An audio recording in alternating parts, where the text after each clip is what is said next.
نستعينه ونستغفره ونؤمن به ونتوكل عليه ونعوذ بالله من شرور أنفسنا ومن سيئات أعمالنا من يهده الله فلا مضل له ومن يضلله فلا هادي له ونشهد أن لا إله إلا الله وحده لا شريك له ونشهد أن سيدنا محمدا عبده ورسوله صلى الله على محمد وعلى آله وصحبه وسلم أما بعد أعوذ بالله من الشيطان الرجيم أفبعذابنا يستعجلون أفرأيت إن متعناهم سنين ثم جاءهم ما كانوا يوعدون ما أغنى عنهم ما كانوا يمتعون صدق الله العلي العظيم وصدق رسوله النبي الكريم ونحن على ذلك لمن الشاهدين الشاكرين والحمد لله رب العالمين. புனிதமிகு ஜும்மாவுடைய கடமையை நிறைவேற்றுவதற்காக வேண்டி அல்லாஹுடைய மஸ்ஜிதில் ஒன்று கூறியிருக்கும் இறைநேசர்களே, இஸ்லாமிய சகோதரர்களே, உலகத்தில் வாழும் காலகட்டத்தில் அல்லாஹுவால் எடுத்து நடக்குமாறு ஏவப்பட்ட விடயங்களை வாழ்க்கையில் முடியுமான வரை எடுத்து நடக்குமாறும், அவனால் தடுக்கப்பட்ட விடயங்களை வாழ்க்கையில் முற்றுமுழுதாக தவிர்ந்து ஒதுங்கி நடந்து கொள்ளுமாறும் தக்குவாவை கொண்டு எனக்கும் உங்களுக்கு நான் வசதி செய்து கொள்கிறேன். அன்பான சகோதரர்களே, அல்லாஹ் சுப்ஹானஹு வ தஆலா உலகத்தில் தான் என்னென்ன படைப்புகளை படைத்திருக்கின்றானோ இந்த எல்லா படைப்பினங்களையும் ஒரு நோக்கத்துக்காக வேண்டி, ஒரு பர்பஸுக்காக வேண்டி படைத்திருப்பதாக அல்லாஹ் சுப்ஹானஹு வ தஆலா குர்ஆனில் குறிப்பிடுகிறான். وَمَا خَلَقْنَا السَّمَاوَاتِ وَالْأَرْضَ وَمَا بَيْنَهُمَا بَاطِلًا ذَلِكَ ظَنُّ الَّذِينَ كَفَرُوا فَوَيْلٌ لِلَّذِينَ كَفَرُوا مِنَ النَّارِ. நாம் வானம், பூமி இவைகளுக்கு மத்தியில் இருக்கும் எல்லா படைப்பினங்களையும் பாத்திலன், ஒரு நோக்கமின்றி, ஒரு பர்பஸ் இல்லாமல் நாம் அவைகளை படைக்கவில்லை. இவைகள் எல்லாற்றையும் நாம் ஒரு பர்பஸுக்காக வேண்டி, ஒரு ஒப்ஜெக்டிவுக்காக வேண்டி நாம் இவைகளை படைத்திருக்கிறோம். ஆனால் உலகத்தில் அல்லாஹ்வை நிராகரிப்பவர்கள், அல்லாஹ்வை நம்பாதவர்கள், இதனை பார்த்தவர்கள் நினைக்கிறார்கள் ذَلِكَ ظَنُّ الَّذِينَ كَفَرُوا. அல்லாஹ்வை நிராகரிப்பவர்கள் நினைக்கிறார்கள் இவைகள் எல்லாம் இயற்கைகள், இவைகள் எல்லாம் இந்த நோக்கமும் இன்றி படைக்கப்பட்டவைகள் என்று அந்த மக்கள் நினைக்கிறார்கள். فَوَيْلٌ لِلَّذِينَ كَفَرُوا مِنَ النَّارِ. அல்லாஹ்வை மறுப்பவர்களுக்கு நரகம் இருக்கிறது என்பதாக குர்ஆன் அந்த மக்களை பார்த்து எச்சரிக்கிறது. எனவே அன்பான சகோதரர்களே, உலகத்தில் வானத்துக்கு அது படைக்கப்பட்டதற்கான ஒரு நோக்கம் இருப்பது போன்று, உலகம் இந்த பூமி படைக்கப்பட்டதற்கான ஒரு நோக்கம் இருப்பது போன்று, உலகத்தின் பறவைகள், விலங்குகள் என்று எல்லா படைப்பினங்களுக்கு பின்னாலும் அது படைக்கப்பட்டதற்கான ஒரு நோக்கம் இருக்கிறது. குர்ஆன் தெளிவாக சொல்கிறது, வஷ்ஷம்சு தஜ்ரி லிமுஸ்தகர்ரின் லஹா வல் கமர கத்தர்னாஹு மனாசில. நாம் சூரியன் அது படைக்கப்பட்ட நோக்கத்தை நிறைவு செய்கிறது, சந்திரன் அது படைக்கப்பட்ட நோக்கத்திற்கு உலகத்தில் இருக்கிறது என்று எல்லா படைப்பினங்களும் அது படைக்கப்பட்ட நோக்கத்தை நிறைவு செய்வதைத்தான் அல்லாஹ் சுப்ஹானஹு வ தஆலா உலகத்தில் அவ்வாறு தான் ஆக்கி வைத்திருக்கிறான். எனவே அன்பான சகோதரர்களே, உலகத்தில் அல்லாஹ்வால் படைக்கப்பட்ட படைப்பிடங்களில் சிறந்த படைப்பாக அல்லாஹ் மனிதனை படைத்தான் என்பதாக குர்ஆன் சொல்கிறது. வலகத் خلقنا الانسان في احسن تقويم. அல்லாஹ்வுடைய படைப்பினங்களில் சிரேஷ்டமான, உயர்வான, அல்லாஹ்வுக்கு மிகவும் நெருக்கமான படைப்பாக அல்லாஹ் மனிதனை படைத்திருக்கிறான். அன்பான சகோதரர்களே, அல்லாஹ்வின் படைப்புகளில் ஏனைய படைப்புகள் படைக்கப்பட்டதற்கான ஒரு நோக்கம் இருப்பது போன்று அல்லாஹ்வால் படைக்கப்பட்ட, அல்லாஹ்வுக்கு மிகவும் நெருக்கமான, அல்லாஹ்விடத்தில் உயர்வான இந்த மனிதன் படைப்புக்கும் அது படைக்கப்பட்டதற்கான ஒரு நோக்கம் இருக்கிறது. அன்பான சகோதரர்களே, இந்த இடத்தில் அல்லாஹ் இந்த ஆயத்தில் வலகத் خلقنا الانسان في احسن تقويم என்பதாக சொல்லிவிட்டு அந்த ஆயத்தின் அடுத்ததாக அல்லாஹ் சுப்ஹானஹு வ தஆலா என்னையும் உங்களையும் பார்த்து அல்லாஹ் குறிப்பிடுகிறான், ثم رددناه اسفل سافلين. இந்த மனிதனுக்கான உயர்வும், இந்த மனிதனுக்கான மதிப்பும், இந்த மனிதன் அல்லாஹ்வுக்கு நெருக்கமாக இருப்பதும், இந்த மனிதன் தான் எந்த நோக்கில் படைக்கப்பட்டிருக்கிறானோ அந்த நோக்கத்தில் உலகத்தை பூர்த்தி செய்யும் வரும் வரைக்கும் தான் அந்த மனிதனுக்கான மதிப்பும் உயர்வும் அந்தஸ்தும் இருக்கிறது. மனிதன் உலகத்தில் தான் படைக்கப்பட்ட அந்த பர்பஸை தவறும் பொழுது ثم رددناه اسفل سافلين, அந்த மனிதனை நாம் உயர்விலிருந்து தாழ்ந்த ஒரு நிலைமைக்கு நாம் அந்த மனிதனை தள்ளுகிறோம். அந்த மனிதன் அதனுடைய உயர்வை இழக்கிறான், அந்த மனிதன் தனது மதிப்பை இழந்து விடுகிறான் என்பதாக குர்ஆன் என்னையும் உங்களையும் பார்த்து சொல்லிக் கொண்டிருக்கிறது. எனவே அன்பான சகோதரர்களே, இந்த இடத்தில் நாம் ரெண்டு விடயங்களை புரிய கடமைப்பட்டிருக்கிறோம். ஒன்று, மனிதர்களாக அல்லாஹ் என்னையும் உங்களையும் படைத்திருக்கிறான். இந்த வாழ்க்கையில் அல்லாஹ் ஏன் நம்மை படைத்திருக்கிறான், எனது படைப்புக்கு பின்னால் இருக்கக்கூடிய ஆப்ஜெக்டிவ் என்ன, அந்த பர்பஸ் என்ன, இதனை நானும் நீங்களும் விளங்கி இருக்கிறோமா? அவ்வாறு விளங்கி இருப்போமாக இருந்தால் அந்த பர்பஸை, அந்த ஆப்ஜெக்டிவை வாழ்க்கையில் அடைவதற்கு நாம் எந்த அளவு தூரம் நமது வாழ்க்கையை பயன்படுத்துகிறோம் என்ற இந்த 2 கேள்விக்குமான பதிலை கட்டாயமாக நமது வாழ்க்கையில் தேட நாம் கடமைப்பட்டிருக்கிறோம். அந்த வாழ்க்கையின் அந்த இலட்சியம் இல்லாத ஒரு பயணத்தை நானும் நீங்களும் இந்த வாழ்க்கையில் தொடருவோமாக இருந்தால் அந்த அஸ்ஃபலு சாஃபிலின் என்ற இந்த கூட்டத்தில் நாம் சேர்ந்து விடுவோம். அப்படியாப்பட்டவர்களாக அல்லாஹ் என்னையும் உங்களையும் ஆக்கிவிடக் கூடாது. அன்பான சகோதரர்களே, உலகத்தில் மனிதரை அல்லாஹ் ஏன் படைத்திருக்கிறான்? நாம் இந்த வாழ்க்கையினூடாக எதனை அடைய வேண்டும்? அல்லாஹ் சுப்ஹானஹு வ தஆலா உலகத்தில் மனிதனை படைத்துவிட்டு மனிதனுடைய வாழ்க்கையுடைய இந்த ஆப்ஜெக்டிவை, இந்த பர்பஸை அல்லாஹ் சுப்ஹானஹு வ தஆலா இவ்வாறு அழகாக சொல்லுகிறான் என்றிருந்தால், அன்பான சகோதரர்களை, உலக வாழ்க்கையில் ஒரு மனிதன் தனது வாழ்க்கைக்கென்று ஒரு சாதாரணமாக தனது கரியர்லாக இருக்க முடியும், அல்லது தனது பிசினஸ்லாக இருக்க முடியும், தனக்கென்று ஒரு பர்பஸை, ஒரு ஆப்ஜெக்டிவை, ஒரு கோலை ஒரு மனிதன் செட் பண்ணினதன் பின்னால் அந்த கோல் ஒரு மனிதன் அடைந்து விட்டால் அந்த மனிதன் தன்னை அந்த துறையில் ஒரு சக்சஸ் ஆன ஒரு ஹியூமனாக பார்ப்பதை உலகத்தில் நாம் வளமையாக பார்க்கலாம். எனவே ஒரு மனிதன் ஆப்ஜெக்டிவை அடைவதை, ஒரு சக்சஸை ஒரு மனிதன் அடைவதாக நாம் பார்க்கிறோம் என்றிருந்தால், குர்ஆன் சக்சஸுக்கான டெபினிஷனை தெளிவாக குர்ஆன் சொல்லுகிறது. இந்த சக்சஸ் தான் ஒரு மனிதனுடைய வாழ்க்கையுடைய ஆப்ஜெக்டிவுடைய கடைசி எல்லையாக இருக்கிறது. தெளிவாக குர்ஆன் சொல்லுகிறது, ஃபமன் ஸுஹ்ஸிஹ அனின் நார் வ உத்கிலல் ஜன்னத ஃபகத் ஃபாஸ். உலகத்தில் சக்சஸ் என்பது 2 விஷயங்களை மனிதன் தன்னகத்தில் எடுத்துக்கொள்வதன் மூலம், உலகத்தில் மனிதன் 2 விடயங்களை அடைவதன் மூலம் ஒரு மனிதன் வாழ்க்கையில் ஃபவுஸ், சக்சஸ் என்பதை ஒரு மனிதனுக்கு அடையலாம். இதுதான் ஒரு மனிதனுடைய வாழ்க்கையுடைய ஆப்ஜெக்டிவாகவும் இருக்கிறது. குர்ஆன் சொல்லுகிறது, முதலாவது விஷயம் ஃபமன் ஸுஹ்ஸிஹ அனின் நார், ஒரு மனிதன் சக்சஸை அடைவதற்கான முதலாவது ஸ்டெப்பாக இருப்பது அந்த மனிதன் தன்னை நரகத்தை விட்டும் தூரமாக்கிக் கொள்ள வேண்டும். உலகத்தில் ஒரு மனிதன் தனது வாழ்க்கையில் தனக்கு எழுதப்பட்ட அந்த அஜல் ஒரு மனிதனுக்கு வந்து சேரும் பொழுது, ஒரு மனிதன் தனது மௌத்தை சந்திக்கும் பொழுது, ஒரு மனிதனுக்கு தன்னை நரகத்தை விட்டும் தூரமாக்குவதற்கான சந்தர்ப்பம் அந்த வாழ்க்கையில் அந்த மனிதனுக்கு கிடைக்கவில்லை என்றிருந்தால் அந்த மனிதன் தனது வாழ்க்கையில் சக்சஸ் ஆன ஒரு மனிதனாக இருக்க மாட்டான். இரண்டாவதாக குர்ஆன் சொல்கிறது, அந்த சக்சஸுக்கான 2வது ஸ்டெப் வ உத்கிலல் ஜன்னah, அந்த மனிதன் நரகத்தை விட்டும் தூரமாக்கப்பட வேண்டும். பிறகு அந்த மனிதன் சொர்க்கத்துக்கு தன்னை குவாலிஃபை பண்ணிக்காக, சொர்க்கத்துக்கு தகுதியான ஒரு மனிதனாக தன்னை ஒரு மனிதன் மாற்றிக்கொள்வது. இந்த 2 விஷயங்களையும் உலகத்தில் எந்த மனிதன் தனது வாழ்க்கையினூடாக அடைகிறானோ இந்த மனிதன் மாத்திரம்தான் உலகத்தில் வெற்றி பெற்ற சக்சஸ் ஆன ஒரு ஹியூமனாக ஒரு மனிதன் இருப்பார் என்பதை குர்ஆன் தெளிவாக சொல்லுகிறது. எனவே அன்பான சகோதரர்களே, நாம் நமது வாழ்க்கையில் சிந்திக்க கடமைப்பட்டிருக்கிறோம். நமக்கு தந்த இந்த வாழ்க்கையில் நாம் எந்த அளவு தூரம் நமது ஒவ்வொரு நாள் வாழ்க்கையிலையும் நாம் என்ன விஷயங்களை செய்தாலும், நாம் எந்த விஷயங்கள் ஈடுபட்டாலும் அந்த ஒவ்வொரு விஷயத்திலையும் நானும் நீங்களும் சிந்திக்க கடமைப்பட்டிருக்கிறோம். இந்த விடயம் என்னை நரகத்தை விட்டும் எந்த அளவு தூரமாக்கி கொண்டிருக்கிறது. நான் என்ன விஷயங்களை செய்வதனூடாக நான் நரகத்துக்கு நெருக்கமாகுவேனோ அந்த விஷயத்தை நான் வாழ்க்கையில் செய்வதற்கு ஒரு நாளும் முற்படக்கூடாது. நான் என்ன விஷயங்களை செய்வதன் மூலம் எனக்கு சொர்க்கத்துக்கு நெருங்கலாம், சொர்க்கத்துக்கு உள்ளவனாக என்னை மாற்றலாமோ, இந்த 2 விடயங்களையும் செய்வதைத்தான் உலகத்தில் ஒரு மனிதனுடைய வாழ்க்கையுடைய சக்சஸுக்கான காரணமாக அல்லாஹ் ஆக்கி வைத்திருக்கிறான். எனவே அன்பான சகோதரர்களே, நானும் நீங்களும் கட்டாயமாக சிந்திக்க கடமைப்பட்டிருக்கிறோம். எனது வாழ்க்கையில் எந்த அளவு தூரம் இந்த இலட்சியத்தின் பக்கம், இந்த ஆப்ஜெக்டிவின் பக்கம் நானும் நீங்களும் ஒர்க் பண்ணி கொண்டிருக்கிறோம், வேலை செய்கிறோம், அதற்காக வேண்டி நாங்கள் நெருங்கிக் கொண்டிருக்கிறோம் என்பதை சிந்திக்க நானும் நீங்களும் கடமைப்பட்டிருக்கிறோம். அன்பான சகோதரர்களே, குர்ஆன் இதற்கு அழகான சில உதாரணங்களை சொல்கிறது. நபிமார்களுக்கு பின்னால் உலகத்தில் இருந்த, உலகத்தில் வாழக்கூடிய அல்லாஹ்வுக்கு மிகவும் நெருக்கமான ஒரு சாராரை பற்றி அல்லாஹ் சூரத்துல் ஃபுர்கானில் பேசுகிறான். இபாதுர் ரஹ்மான்.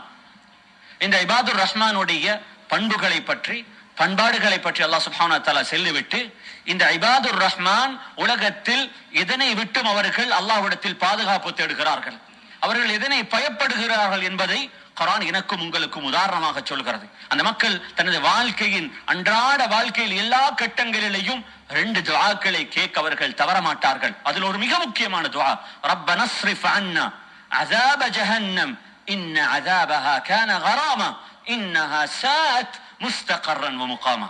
யா அல்லாஹ், என்னை நரகத்தை விட்டும் பாதுகாத்திரு. யா அல்லாஹ், எனக்கு நரகம் என்பது எனது வாழ்க்கையில் எனக்கு கிடைக்க கூடாது, எனது வாழ்க்கையில் நான் நரகத்தை சந்தித்து விடக் கூடாது என்பதாக சொல்லிவிட்டு அவர்கள் ஒரு வார்த்தை அந்த துஆவில் சேர்த்தார்கள், இன்னஹா சாஅத் முஸ்தகர்ரன் வ முகாமா. நரகம் என்பது ஒரு மனிதன் பெர்மனன்ட்டாக அங்கு இருப்பதற்கும் உகந்த இடம் அல்ல, அல்லது நரகம் என்பது ஒரு மனிதன் தற்காலிகமாக டெம்பரரி அங்கு இருந்துவிட்டு ஒரு மனிதன் சொர்க்கத்துக்கு செல்லலாம், ஆனால் டெம்பரரியாக இருப்பதற்கும் அந்த இடம் உகந்ததல்ல. யா அல்லாஹ், எனவே நான் சொர்க்கத்துக்கு செல்ல வேண்டும் என்பதுதான் எனது நோக்கமாக இருந்தாலும் நான் அந்த நரகத்தை எனது பெர்மனன்டான ஒரு இடமாகவோ அல்லது டெம்பரரியாகவோ நான் அந்த நரகத்தை சந்தித்து விடக் கூடாது என்பதாக அந்த இபாதுர் ரஹ்மான்கள் அல்லாஹ்விடத்தில் துஆ கேட்பதாக நம்மை பார்த்து அல்லாஹ் சுப்ஹானஹு வ தஆலா சொல்லி காட்டுகிறான். எனவே அன்பான சகோதரர்களே, நாம் எந்த அளவுக்கு தூரம் இந்த நரகத்தை பயப்படுகிறோம். ஹத் ரசூலுல்லாஹி ஸல்லல்லாஹு அலைஹி வஸல்லம் அவர்கள் ஒரு நாள் ஒரு சஹாபியுடைய ஜனாசாவை எடுத்து சென்றார்கள். அந்த ஜனாசா அடக்கம் செய்யப்படுகிறது. ரசூலுல்லாஹி ஸல்லல்லாஹு அலைஹி வஸல்லம் அவர்கள் தனது கையில் ஒரு குச்சிலை எடுத்துக்கொண்டு நிலத்தில் அந்த குச்சியை அடித்து அந்த நிலத்தில் அந்த மண்ணை தோண்டி கொண்டிருந்தார்கள். சஹாபாக்கள் எல்லாரும் ஹத் ரசூலுல்லாஹி ஸல்லல்லாஹு அலைஹி வஸல்லம் அவர்கள் அந்த கபரை சூழ அமர்ந்து கொண்டு ஃபஜஅல யன்குது அலல் அர்த், அந்த நிலத்தை அந்த குச்சியினால் தோண்டி கொண்டிருப்பதை சஹாபாக்கள் பார்த்து கொண்டிருக்கிறார்கள். ஹத் ரசூலுல்லாஹி ஸல்லல்லாஹு அலைஹி வஸல்லம் அவர்கள் சஹாபாக்களை பார்த்து சொன்னார்கள், மா மின்கும் மின் அஹதின் இல்லா வகத் குதிப மக்அதுஹு மினன் நார் அவ் மக்அதுஹு மினல் ஜன்னah. இங்கிருக்கக்கூடிய எல்லா மக்களில் உலகத்தில் கியாமத்தினால் வரக்கூடிய எல்லா மனிதர்களுடையும் அவர்களுடைய ஒன்று அவர்களுடைய சொர்க்கத்தில் அல்லாஹ் அவர்களுக்கு என்று ஒரு இடத்தை எழுதி வைத்திருக்கிறான், அல்லது அந்த மனிதனுடைய நரகத்தில் அந்த மனிதனுக்குரிய இடத்தை அல்லாஹ் எழுதி வைத்து விட்டான் என்பதாக ரசூலுல்லாஹி ஸல்லல்லாஹு அலைஹி வஸல்லம் அவர்கள் சொன்ன பொழுது சஹாபாக்கள் சொன்னார்கள், யா ரசூலல்லாஹ், நமது தலையெழுத்து அது சொர்க்கமோ நரகமோ என்பது எழுதப்பட்டிருக்குமாக இருந்தால் ஏன் நாம் கஷ்டப்பட்டு அமல் செய்ய வேண்டும்? நாம் கஷ்டப்பட்டு அமல் செய்வதில் நமக்கு என்ன பிரயோஜனம் இருக்கிறது? நான் சொர்க்கவாதி அல்லது நரகவாதியா என்பது எழுதி முடிக்கப்பட்டு விட்டனவே யா ரசூலல்லாஹ் என்பதாக ரசூலுல்லாஹி ஸல்லல்லாஹு அலைஹி வஸல்லம் அவர்களிடத்தில் சஹாபாக்கள் சொன்ன பொழுது நபி ஸல்லல்லாஹு அலைஹி வஸல்லம் அவர்கள் சொன்னார்கள், அன்பானவர்களே, இந்த கேள்விக்கான பதில் என்னிடத்திலும் உங்களிடத்திலும் இருக்கிறது. குல்லுன் முயஸ்ஸருன் லிமா குலிக லஹு. உலகத்தில் ஒவ்வொரு மனிதர்களும் அல்லாஹ் அந்த மனிதனை எதற்காக வேண்டி படைத்திருக்கிறானோ அவர்கள் படைக்கப்பட்ட அந்த நோக்கத்தை நிறைவேற்றுவதை அல்லாஹ் அவர்களுக்கு இலகுபடுத்தியிருக்கிறான். சொர்க்கத்துக்காக வேண்டி படைக்கப்பட்ட மனிதர்களுக்கு நல்லமல்கள் செய்வதை அல்லாஹ் இலகுவாக்கி இருக்கிறான். நரகத்துக்கென்று படைக்கப்பட்டவர்களுக்கு அந்த பாவங்களும் ஷஹவாத்துகளும் அவர்களுக்கு இலகுவாக்கப்பட்டிருக்கிறது என்பதாக ரசூலுல்லாஹி ஸல்லல்லாஹு அலைஹி வஸல்லம் சொன்னார்கள். அன்பானவர்களே, இதில் நான் இங்கு நிற்கிறேன். வாழ்க்கையில் எது எனக்கு இலகுவாக்கப்பட்டிருக்கிறது? நன்மையான விஷயங்கள் ஈடுபடுவது எனக்கு விருப்பமாக இருக்கிறதா? நன்மையான விஷயங்களை செய்வது எனக்கு பாரம் இல்லாமல் இருக்கிறதா? அல்லது பாவமான விஷயங்களை செய்வதுதான் எனது வாழ்க்கையில் எனக்கு சந்தோஷம் தரக்கூடியதாகும், எனது வாழ்க்கையில் அதுதான் எனக்கு சந்தோஷமாகும், எனது வாழ்க்கையில் அதை செய்வதுதான் எனது வாழ்க்கையில் ஏதோ ஒரு விஷயத்தில் எனக்கு ஒரு சந்தோஷத்தை தரும் அம்சமாக இருக்கிறதா என்பதை நானும் நீங்களும் சிந்தித்து பார்க்க வேண்டும். அவ்வாறு என்றிருந்தால் அன்பான சகோதரர்களே, அந்த மௌத்து எனக்கு இன்னும் வரவில்லை என்றிருந்தால் எனது வாழ்க்கையுடைய இறுதி முடிவுகளை சிறப்பாக அமைவதற்கான அந்த முடிவுகளை சரியாக முறையாக மாற்றுவதற்கான சந்தர்ப்பம் இன்னும் எனக்கும் உங்களுக்கும் இருக்கிறது என்பதை நாங்கள் மறந்துவிடக் கூடாது. அன்பான சகோதரர்களே, இந்த இபாதுர் ரஹ்மானுடைய இந்த பண்புகளை அவர்கள் எதனை பயப்படுகிறார்கள் என்பதை அல்லாஹ் சுப்ஹானஹு வ தஆலா சொல்லிவிட்டு இந்த இபாதுர் ரஹ்மான்கள் நமக்கு முன்னால் வாழ்ந்தவர்கள் இதனை தனது வாழ்க்கையில் எவ்வாறு எடுத்து நடந்தார்கள் என்பதற்கான உதாரணங்களையும் வரலாறு எங்களுக்கு சொல்ல தவறியதில்லை. ஹத் ரசூலுல்லாஹி ஸல்லல்லாஹு அலைஹி வஸல்லம் அவர்கள் மிஅராஜுடைய கட்டத்தில் சொர்க்கத்துக்கு போனார்கள். சொர்க்கத்தை பார்த்தார்கள். ஃபஇதா ஹுவ பிகஸ்ரின் மின் ذهب. அந்த சொர்க்கத்தில் தங்கத்தால் செய்யப்பட்ட ஒரு மாளிகையை, ஒரு பேலஸை ரசூலுல்லாஹி ஸல்லல்லாஹு அலைஹி வஸல்லம் அவர்கள் கண்டார்கள். தனது ஜிப்ரீல் அலைஹிஸ்ஸலாம் அவர்களிடத்தில் கேட்டார்கள், லிமன் ஹாதா, இது யாருக்குரியது? சொன்னார்கள், லிஃபதன் மின் குரைஷ், இது குறைஷியை சேர்ந்த ஒரு வாலிபருக்கு சொந்தமானது. நபி ஸல்லல்லாஹு அலைஹி வஸல்லம் அவர்கள் சொன்னார்கள், தனன்து அன்னஹு லீ, அது எனக்குரியது என்பதாக நான் நினைத்துக் கொண்டு ஜிப்ரீல் அலைஹிஸ்ஸலாம் அவர்களை பார்த்து கேட்டேன், லிமன், அது யார்? சொன்னார்கள், உமர் இப்னு கத்தாப், அது உமருக்கு சொந்தமானது. அன்பான சகோதரர்களே, ரசூலுல்லாஹி ஸல்லல்லாஹு அலைஹி வஸல்லம் அவர்கள் உமர் ரலியல்லாஹு அன்ஹு அவர்களை பார்த்து சொன்னார்கள், உமர், லவ் கான பஅதி நபிய்யுன், எனக்கு பின்னால் ஒரு நபி இருப்பதாக இருந்தால் அது நீங்களாகத்தான் இருக்க வேண்டும் என்பதாக சொன்னார்கள். அந்த உமரை பார்த்து ரசூலுல்லாஹி ஸல்லல்லாஹு அலைஹி வஸல்லம் அவர்கள் சொன்னார்கள், உமர், லவ் சலக்த வாதியன் லஸலக ஷைத்தானு ஃபஜ்ஜன் ஆகர். உமரே, நீங்கள் ஒரு பாதையில் நடந்து சென்றால் அந்த பாதையில் நடப்பதற்கு ஷைத்தான் பயப்படுகிறான் என்பதாக சொன்னார்கள். அந்த உமர் இப்னு கத்தாப் ரலியல்லாஹு அன்ஹு அவர்கள் தனது 10 வருஷ ஹிலாஃபத்துடைய கடைசியில் தனது உடம்பில் 6 இடங்களில் கத்தியால் குத்தப்பட்டு ரத்தம் வடிகிறது, மௌத் அவர்களை நெருங்குகிறது. தனது அன்பு மகன் அப்துல்லாஹ் இப்னு உமர் ரலியல்லாஹு அன்ஹு அவர்கள் தனது தகப்பனை தனது காலுக்கு மேலால் தனது தொடையில் அவருடைய தலையை தூக்கி வைத்துக் கொண்டு கண்ணீரால் தண்ணீர் வடித்து அழுகிறார்கள். வாப்பாவுடைய கடைசி கட்டங்கள். அந்த நேரத்தில் உமர் இப்னு கத்தாப் ரலியல்லாஹு அன்ஹு அவர்கள் தனது அன்பு மகனை பார்த்து சொன்னார்கள், மகனே, இந்த தலையை தூக்கி நிலத்திலே வை. சொன்னார்கள், வாப்பா, ஏன்? சொன்னார்கள், அஸாஹு அய்யர்ஹமனி, எனது இந்த கஷ்டமான நிலைமையை பார்த்தாவது அல்லாஹ் எனக்கு இரக்கம் காட்டுவான் என்ற எதிர்பார்ப்பு எனக்கு இருக்கிறது என்பதாக சொன்னார்கள். சொல்லிவிட்டு சொன்னார்கள், வயலுன் லி உம்மி உமர், வயலுன் லி உமர், இந்த உமர் இன்று நாசமா போய்விடுவார், இல்லம் யக்ஃபிர் லஹு ரப்பி, எனது இரட்சகன் இன்று எனது பாவங்களை மன்னிக்காவிட்டால் இந்த உமர், இவருக்கு விமோசனம் என்பது கிடைக்க மாட்டாது. அன்பான சகோதரர்களே, சொர்க்கத்தை கொண்டு நன்னாராயம் செய்யப்பட்டவர்கள் அந்த நரகத்தை பயந்த விதம் இது. கடைசியாக தனது மகனை பார்த்து சொன்ன வார்த்தை இதுதான், லவ் அன்ன லீ திலாஅம் மினல் அர்தி ذهبا, நான் ஆசைப்படுகிறேன் இந்த நேரத்தில் இந்த பூமி நிறைய எனக்கு தங்கம் இருந்து இவைகள் அனைத்தையும் அல்லாஹ்வுடைய பாதையில் சதகா செய்து விட்டு அல்லாஹ்வுடைய அதாபை விட்டும் என்னை பாதுகாத்துக் கொண்டவனாக அந்த அல்லாஹ்வை சந்திக்க நான் ஆசைப்படுகிறேன் என்பதாக சொல்லி தனது கண்களை மூடினார்கள். அன்பான சகோதரர்களே, நானும் நீங்களும் எனது வாழ்க்கையில் இந்த பயம் எனது வாழ்க்கையில் எந்த அளவுக்கு தூரம் இருக்கிறது. உமர் இப்னு அப்துல் அசீஸ் ரஹ்மத்துல்லாஹி அலைஹி ஹிஜ்ரி 99 111 வரும் வரைக்கும் இந்த உம்மத்தை ஆட்சி செய்த அந்த சஹாபாக்களுக்கு பின்னால் வந்த சஹாபாக்களை போன்று வாழ்ந்த ஒரு தாபிஈ. அவர்கள் திருமணம் முடித்திருந்தது எனது உங்களது மனைவிமார்களை போன்ற ஒரு சாதாரணமான ஒரு பெண்மணி அல்ல. அந்த பெண்மணியுடைய பாட்டனார் அப்துல் மலிக் மர்வான் இப்னு ஹக்கம் ஒரு ஹலீஃபா. அவருடைய தகப்பன் அப்துல் மலிக் இப்னு மர்வான் ஒரு ஹலீஃபா. தனது எல்லா சகோதரர்களும் வலீத், சுலைமான், ஹிஷாம் என்று தனது எல்லா சகோதரர்களும் ஹலீஃபாக்கள். ஏன்? அந்த பெண்மணி திருமணம் முடித்திருந்த தனது கணவனும் ஒரு ஹலீஃபா. அந்த பெண்மணி உமர் இப்னு அப்துல் அசீஸ் ரஹ்மத்துல்லாஹி அலைஹி அவர்களை திருமணம் முடித்தவர்கள் ஹலீஃபாவாக இருக்கிறார்கள். ஒரு நாள் வீட்டுக்குள்ளால் உமர் இப்னு அப்துல் அசீஸ் ரஹ்மத்துல்லாஹி அலைஹி அவர்கள் தனது மனைவியை கடந்து செல்லும் பொழுது தனது கையால் அந்த பெண்ணுடைய ஷோல்டர்ல தட்டி விட்டு சொன்னார்கள் இந்த வார்த்தைகளை, நாம் லனஹ்னு லயாலி தாபிக் அன்அம மின்ன அல்யௌம் ஃபாத்திமா, உங்களுக்கு ஞாபகம் இருக்கிறதா, நான் உன்னை திருமணம் முடித்த அந்த நாட்கள் இப்படியாப்பட்ட சந்தோஷமான நாட்களாக இருந்தன என்பதாக தனது அன்றைய நாளை அவர்கள் நினைவு காட்டுகிறார்கள். அன்றைய நாள் அவர்கள் ஹலீஃபா. எப்படியாப்பட்ட ஒரு ஹலீஃபா என்றிருந்தால், இன்றைக்கு இந்தியாவுடைய பார்டர்ல இருந்து அங்கால மொரோக்கோ வரும் வரைக்கும், யூரோப்ல ஸ்பெயின் வரும் வரைக்கும் அவருடைய ஹிலாஃபத்துக்கு கீழால் தான் இருக்கிறது.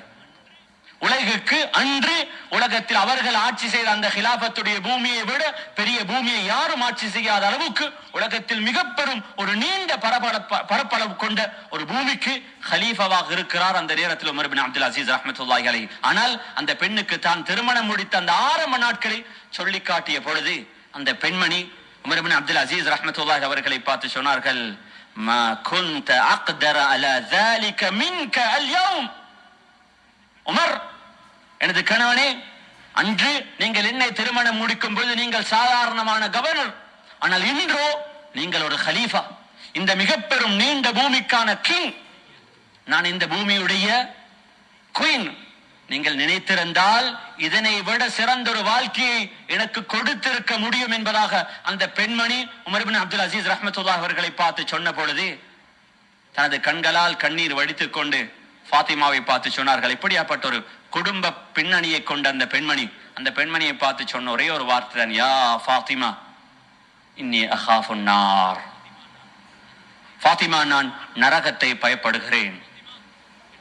ஃபாத்திமா, எனக்கு தரப்பட்ட இந்த பொறுப்புகளை முறைகேடாக தவறாக பாவித்து விட்டு எனக்கு மூத்து வருமாக இருந்தால் இங்கு நான் உனக்கு கொடுக்கும் எதுவும் உனது வாழ்க்கையில் உனக்கு மீதமாக இருக்க மாட்டாது. அஃபரைத இம்மத்தனாஹும் சினீன் ثم جاءهم ما كانوا يوعدون ما اغنى عنهم ما كانوا يمتعون. உலகத்தில் மனிதர்கள் எதையும் அனுபவிக்கலாம், நீங்கள் எப்படியும் வாழலாம். ثم جاءهم ما كانوا يوعدون.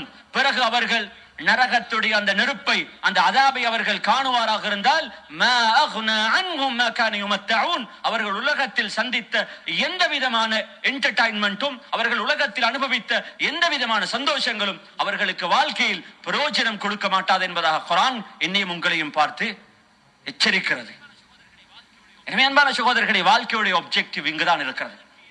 நாம் இதனை அடைவதற்கு எந்த அளவுக்கு தூரம் முயற்சி செய்கிறோம், நாம் எந்த அளவுக்கு தூரம் நமது வாழ்க்கை இதன் பக்கம் இதனூடாக நகர்ந்து கொண்டிருக்கிறது. ஹசன் பஸ்ரி ரஹ்மத்துல்லாஹி அலைஹி அவர்கள், உம்முல் முஃமினீன் உம்மு சலமா ரலியல்லாஹு அன்ஹா அவர்கள் ரசூலுல்லாஹி ஸல்லல்லாஹு அலைஹி வஸல்லம் வீட்டில் வளர்ந்த ஒரு குழந்தை. அன்பான சகோதரர்களே, அவர்களை பற்றி யஸீத் இப்னு ஹௌஷப் ரஹ்மத்துல்லாஹி அவர்கள் சொல்கிறார்கள், நான் ஹசன் பஸ்ரியை அதே போன்று உமர் இப்னு அப்துல் அசீஸ் இந்த ரெண்டு பேரையும் எனது வாழ்க்கையில் சந்தித்திருக்கிறேன். அந்த ரெண்டு பேரையும் பார்க்கும் பொழுது அந்த ரெண்டு பேரும் எந்த அளவுக்கு அவருடைய வாழ்க்கையை அமைந்திருத்தார்கள் என்றிருந்தால், அந்த ரெண்டு பேரும் வாழ்க்கையில நினைச்சிருந்தாங்க நரகம் என்பது உமர் இப்னு அப்துல் அசீஸுக்கும் ஹசன் பஸ்ரிக்கோ ஆக வேண்டி தான் படைக்கப்பட்டிருக்கிறது போன்று அவர்கள் வாழ்க்கையை வாழ்ந்தார்கள். ஹசன் பஸ்ரி ரஹ்மத்துல்லாஹி அவருடைய மாணவர்கள் சொல்கிறார்கள், ஹசன் பஸ்ரி ரஹ்மத்துல்லாஹி அவர்களுடைய வஃபாத் வரும் வரைக்கும் இவருடைய மஜ்லிஸ்களில், அவருடைய பாடங்களில் நாங்கள் கலந்து கொண்டிருக்கிறோம். وما كان ذلك إلا النار والآخرة والقيامة والقبر. அவருடைய மஜ்லிஸ்கள் எல்லாம் அது நரகத்தை பற்றியும் கபரை பற்றியும் ஆகிரத்தை பற்றியும் பேசும் இடங்களாக இருந்தது. அன்பான சகோதரர்கள், இவைகள் நமது வாழ்க்கையுடைய நோக்கத்தை நமக்கு சொல்லித்தரும் இடங்களாக இருக்கிறது. நமது வாழ்க்கையில் நாம் எங்க போகிறோம்? அல்லாமா இப்னுல் ஜௌசி ரஹ்மத்துல்லாஹி அவர்களிடத்தில் கேட்கப்பட்டது, ஏன் மக்களுக்கு நாம் அடிக்கடி இந்த நரகத்தை பற்றி சொல்லி மக்களுக்கு நாங்கள் உபதேசிக்க வேண்டுமே, மக்களுக்கு நாங்கள் பயமுறுத்த வேண்டிய தேவையில்லை. அன்பானவர்கள், இது பயமுறுத்தல் அல்ல. உலகத்தில் அல்லாஹ் நமக்கு முன்னால் வாழ்ந்த சலஃபுகள் எவ்வாறு வாழ்ந்தார்கள், இதுதான் நமது வாழ்க்கையின் வெற்றிக்குமான ஒரே ஒரு பாதையாக இருக்கிறது. சொன்னார்கள், ஒரு தண்ணீர், அந்த தண்ணீரை நாம் ஊற்றினால் அந்த தண்ணி பள்ளமாக இருக்கிற இடத்துக்கு போயிடும். தண்ணிய பள்ளத்துக்கு நாங்க தள்ளுறதுக்கு யாருமே முயற்சி செய்ய வேண்டிய தேவையில்லை. ஏனென்றால் மனிதர்களை படைத்தவுடனே இயற்கையிலேயே மனிதனுக்கு இந்த துனியாவை எவ்வாறு சம்பாதிக்க வேண்டும், இதில் ஒரு மனிதன் தனது வாழ்க்கையுடைய தேவைகளை எவ்வாறு பூர்த்தி செய்து கொள்ள வேண்டும் என்ற இந்த அறிவை அல்லாஹ் மனிதனுக்கு கொடுத்திருக்கிறான். உலகத்தில் மனிதன் முயற்சி செய்ய வேண்டியது தனது மௌத்துக்கு பின்னால் உள்ள ஆகிரத்துடைய வாழ்க்கை, என்னால் தனது கண்களால் பார்க்க முடியாத ஒரு வாழ்க்கைக்கு தயார் செய்வதுதான் கஷ்டமாக இருக்கிறது. எவ்வாறு தண்ணியை ஒரு மேட்டுக்கு எடுத்துச் செல்வதற்கு மனிதன் முயற்சி செய்ய வேண்டுமோ, இது போன்று மனிதன் கண்ணால் பார்க்காத ஒன்றுக்கு வாழ்க்கையில் அந்த ஆப்ஜெக்டிவுக்காக வேண்டி, அந்த பர்பஸுக்காக வேண்டி மனிதன் முயற்சி செய்யும் பொழுது அங்கு மனிதன் தனது வாழ்க்கையில் சில கஷ்டமான விஷயங்களை சகிக்கத்தான் வேண்டும் என்பதை அவர்கள் அழகாக சொல்லி இருக்கிறார்கள். எனவே அன்பான சகோதரர்களே, இந்த ஆப்ஜெக்டிவ் இருக்கிறதே, இரண்டாவது பகுதிக்கு போவதற்கு முன்னால நானும் நீங்களும் நாளை கியாமத்துடைய நாளில் அல்லாஹ் நம் அனைவர்களையும் அந்த நரகத்தை விட்டும் தூரமாக்கப்பட்டவர்களாகும், அந்த சொர்க்கத்துக்கு தகுதியானவர்களாகும் அல்லாஹ் என்னையும் உங்களை மாற்றி வைப்பானாக. அன்பான சகோதரர்கள், நாளை கியாமத்துடைய நாளில் وَإِن مِّنكُمْ إِلَّا وَارِدُهَا كَانَ عَلَى رَبِّكَ حَتْمًا مَقْضِيًّا ثُمَّ نُنَجِّي الَّذِينَ اتَّقَوْا وَنَذَرُ الظَّالِمِينَ فِيهَا جِثِيًّا. நானும் நீங்களும் நமக்கு அல்லாஹ் அந்த சொர்க்கத்துக்கு செல்வதற்கான பாக்கியம் நமக்கு எழுதப்பட்டிருக்கும் பொழுது நிச்சயமாக அல்லாஹ் அப்படியேப்பட்டவர்களா நம்மை ஆக்கி வைக்க வேண்டும். அந்த நிலைமைக்கு முன்னால் நாம் அனைவர்களும் தனியாக அல்லாஹ்வை சந்திக்க வேண்டிய ஒரு நிலைமை நமக்கு இருக்கிறது. ரசூலுல்லாஹி ஸல்லல்லாஹு அலைஹி வஸல்லம் அவர்கள் சொன்னார்கள், வ இம் மின்கும் இல்லா வஸயுகல்லிமுஹுமுல்லாஹ் வலைஸ பைனஹு வ பைன ரப்பிஹி தர்ஜுமான். நாளை கியாமத்துடைய நாளில் எல்லா மனிதர்களும் அல்லாஹ்வுக்கு முன்னால் தனியாக நிப்பாட்டப்படுவார்கள். அந்த நேரத்தில் நாம் அல்லாஹ்வுடன் பேசுவதற்கு டிரான்ஸ்லேட்டர் தேவைப்பட மாட்டார். நாம் ஒவ்வொருவரும் நேரடியாக அல்லாஹ்வுடன் கதைப்போம். அந்த நேரத்தில் ரசூலுல்லாஹி ஸல்லல்லாஹு அலைஹி வஸல்லம் சொன்னார்கள், ஃபயன்துரு குத்தாமஹு ஃபலா யரா ஷைஆ. மனிதன் தனது சுத்தி பார்ப்பான். அந்த நேரத்தில் மனிதனுக்கு எதுவுமே அங்கு இருக்க மாட்டாது. எதுவும் மனிதனுடைய கண்களுக்கு தென்படாத அளவுக்கு எம்டியாக இருக்கும். ஃபயன்துரு பைன யதைஹி. மனிதன் தனக்கு முன்னால் பார்ப்பான். ஃபதஸ்தக்பிலுஹுன் நார். ஃபதஸ்தக்பிலுஹுன் நார். மனிதனுடைய கண்களுக்கு முன்னால் நரகம் தென்படும் என்பதாக ரசூலுல்லாஹி ஸல்லல்லாஹு அலைஹி வஸல்லம் அவர்கள் சொல்லிவிட்டு சொன்னார்கள், மனிஸ்ததாஅ மின்கும் அய்யத்தகி அன்-நார் ஃபலவ் பிஷக்கி தம்ரத்தின். உங்கள் யாராலும் ஒருவருக்கு முடியுமாக இருந்தால், கையில் ஒன்றுமே இல்லாவிட்டால், இருக்கிறது ஒரு ஈச்சப்பழம் துண்டாக இருந்தாலும் பரவாயில்லை, அதில் ஒரு பகுதியை கொடுத்தாவது அந்த நரகத்தை விட்டும் நீங்கள் உங்களை பாதுகாத்துக் கொள்ளுங்கள் என்பதாக ரசூலுல்லாஹி ஸல்லல்லாஹு அலைஹி வஸல்லம் சொன்னார். இதுதான் வாழ்க்கையுடைய ஆப்ஜெக்டிவ். அன்பான சகோதரர்களை, பிறகு அந்த சொர்க்கம் எழுதப்பட்டவர்களும் அவர்கள் அந்த நரகத்தை கடந்து சென்றுதான் அவர்கள் சொர்க்கத்தை அடைய வேண்டும்.